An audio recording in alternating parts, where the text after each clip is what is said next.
पाया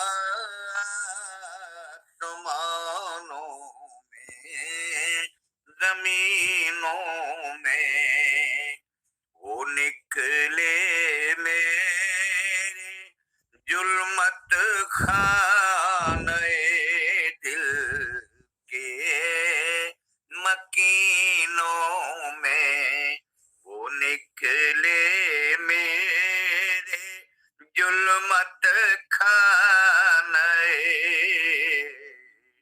दिल के मकीनों में। मैं तारीकी हूँ लेकिन मुझे में पोशीदा वो गौहर है। मैं तारीकी हूँ लेकिन मुझ में पोशीदा वो गौहर है। आया जिसकी झलक है फलक तेरे नगीनों में। जब पूजा हम लोग नहीं सीखते हैं तो आंख बंद करके देखते हैं तो अंधेरे के अलावा कुछ नहीं दिखाई देता है। तो मैं तारीकी हूं, मैं अंधेरा हूं, लेकिन मेरे अंदर ऐसे ऐसे गोहर, ऐसे ऐसे रत्न पोशीदा हैं, छिपे हुए हैं, जिनकी चमक चांद तारों में, आसमानों में स्थित इनमें है। तो हम मामूली नहीं हैं। मैं तारीकी हूँ लेकिन मुझ में पोशीदा वो गौहर है। आया जिसकी झलक है फलक तेरे नगीनों में। बहुत ढूंढा न पाया आसमानों में, जमीनों में। तमन्ना दर्द दिल की हो तो कर खिदमत फकीरों की। तमन्ना दर्द दिल की हो तो कर खिदमत फकीरों की। नहीं मिलते ये गौहर बादशाहों के खजीनों में। नहीं मिलते, नहीं मिलते, नहीं मिलते ये गौहर बादशाहों के खजीनों में। बहुत ढूंढा न पाया आसमानों में, जमीनों में। मोहब्बत के लिए दिल ढूंढ कोई टूटने वाला। मोहब्बत के लिए दिल ढूंढ कोई टूटने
ऐसा हसीन हमारा गुरु है।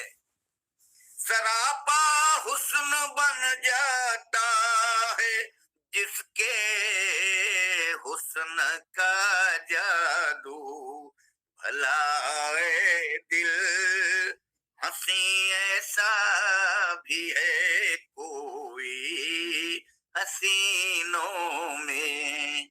मेरा हंसी संसार में अद्वितीय है, कोई दूसरा नहीं मिलता।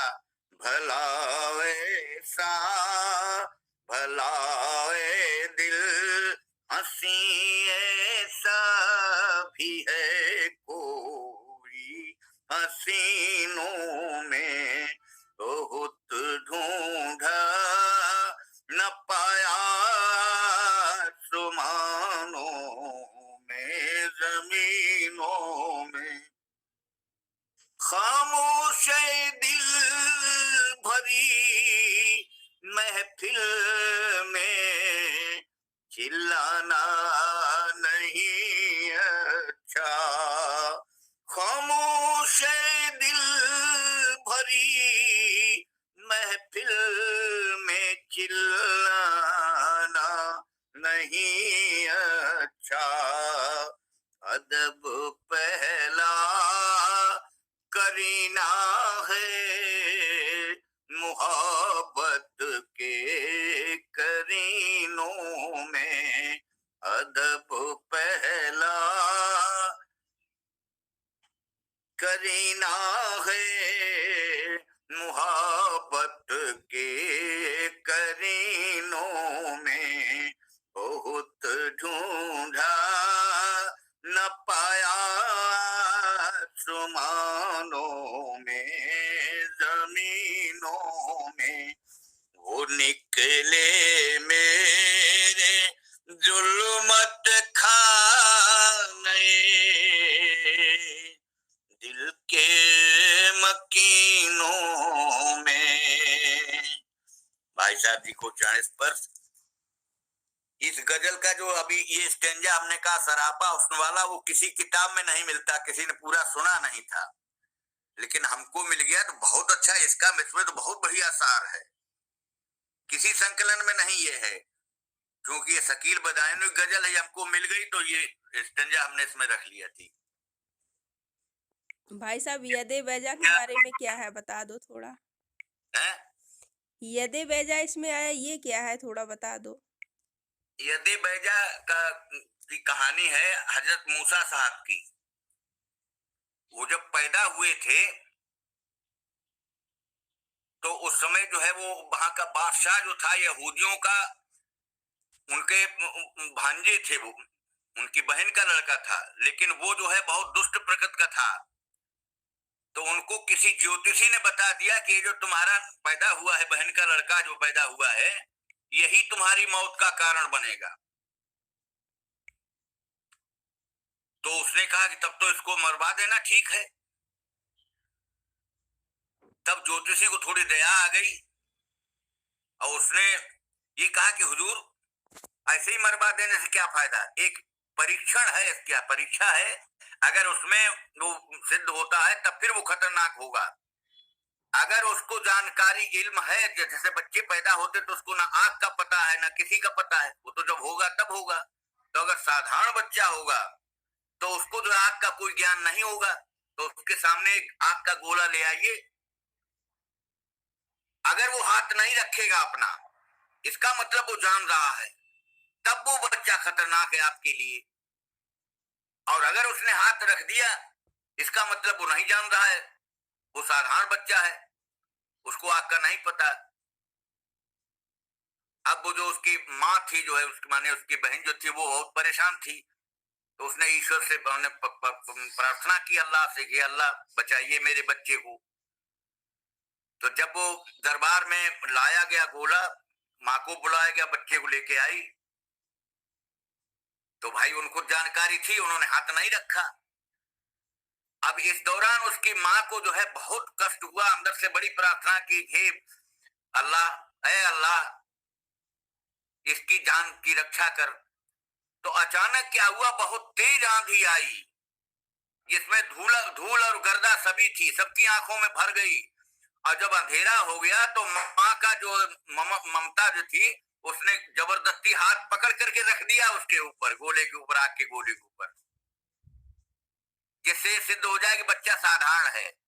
तो जो हाथ रखा पकड़ करके, उसको किसी ने नहीं देखा, वो गर्द फैली हुई चारों तरफ आंधी की। तो इस तरह से वो बच्चे को जो है फिर नहीं मारा उसने, लेकिन जो हाथ रखा, हथेली जो रख दी आग के गोले पर, तो हथेली में एक निशान बन गया जलने का। और ये बताते वो जलने का निशान उसी को यदि बैजा कहते हैं। और वो निशान इतना करिश्माई हो गया कि जिसको दिखा देते थे ऐसे हाथ, उसकी सारी मनोकामनाएं पूर्ण हो जाती थी। तो इसलिए कि सब दुनियादारी सब घेर लेंगे, सब लोग जो उसको चैन से भी नहीं रहने देंगे, तो उसको वो छिपाए रखते थे, ऐसे बंद करके मुट्ठी रखते थे। यदि बैजा लिए बैठे हैं चुपके आस्तीनों में, अपने बाह के आस्तीनों में छिपाए रहते थे। पता चल जाएगा तो लोग कहेंगे भैया हमारा काम कर दीजिए थोड़ा। तो ये है कि किसी संत को, किसी फकीर को खिरका पोशी माने उसके वस्त्रों से, उसकी ड्रेस से मत पहचानिए। न देख इस खिरका पोशी में, इरादत है, अगर श्रद्धा है तो देख ढूंढ उनको, उनको ढूंढना पड़ेगा, क्योंकि वो प्रत्यक्ष नहीं, अपना जो करिश्माई जो निशान है, जो उनकी शक्तियां हैं, उनको वो छिपा के बैठे हुए हैं। तो आप जब ढूंढेंगे तब मिलेंगे। जिन ढूंढा तिन पाइया। ऐसे दुनियादार लोग यही समझेंगे कि अरे वो क्या है आदमी, कोई विशेष थोड़ा ही है, इसलिए कि वो अपनी शक्तियां छिपाए बैठे हैं। तो अपनी ये पूजा भी छिपाने की है, लोग ना जाने।